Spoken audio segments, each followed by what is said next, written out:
als leider delegatie van de Republiek de Verenigde Staten van Indonesië een grote eer en waar genoegen hierbij namens de Republiek de Verenigde Staten van Indonesië de soevereiniteit over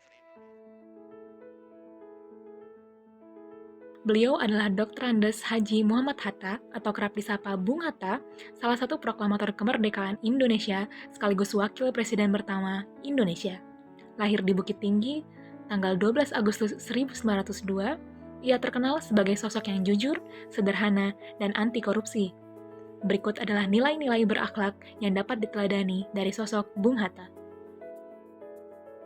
Sebagai Bapak Proklamator sekaligus Wakil Presiden Indonesia, Muhammad Hatta terus melakukan upaya untuk membebaskan Indonesia termasuk masyarakat dari penderitaan penjajahan. Salah satu hal yang dilakukan adalah mencari dukungan di dunia internasional agar Indonesia menjadi negara merdeka seutuhnya tanpa campur tangan negara lain.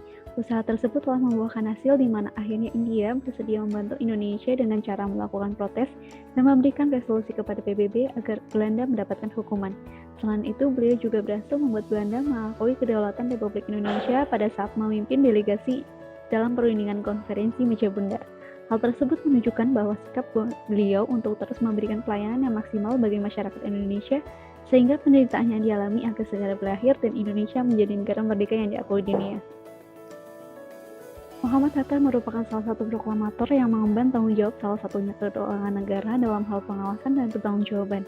Dalam mewujudkan hal tersebut, beliau mengusulkan pembentukan Badan Pemeriksa Keuangan yang ditetapkan oleh undang-undang dan berdiri secara independen atau tidak berada di bawah pemerintah. Hal tersebut dilakukan karena beliau sadar bahwa keuangan negara sejak pengelolaan hingga pertanggungjawaban merupakan tanggung jawab yang patut diperhatikan agar dapat dialokasikan secara optimal kepada masyarakat luas, sehingga kesejahteraan masyarakat tetap terjaga dengan baik. Selanjutnya, kompeten. Bukti bahwa beliau kompeten yaitu beliau merupakan seseorang yang cerdas. Beliau bersekolah di ELS, Mulo, lalu Handels Hogeschool, yang sekarang menjadi Universitas Erasmus Rotterdam.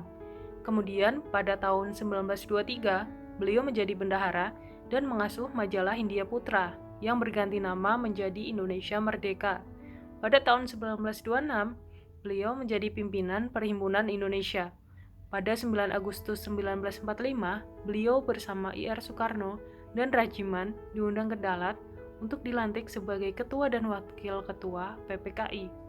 Pada 18 Agustus 1945, beliau resmi dipilih sebagai Wakil Presiden RI yang pertama. Harmonis, beliau merupakan sosok yang menghargai perbedaan dan peduli terhadap sesama. Bukti-bukti nyatanya yaitu pada tahun 1927, beliau mengikuti sidang Liga Menentang Imperialisme, penindasan kolonial, dan untuk kemerdekaan nasional di Frankfurt. Saat diasingkan ke Digul, beliau merupakan sosok yang peduli terhadap tahanan. Beliau membuat kursus kepada para tahanan.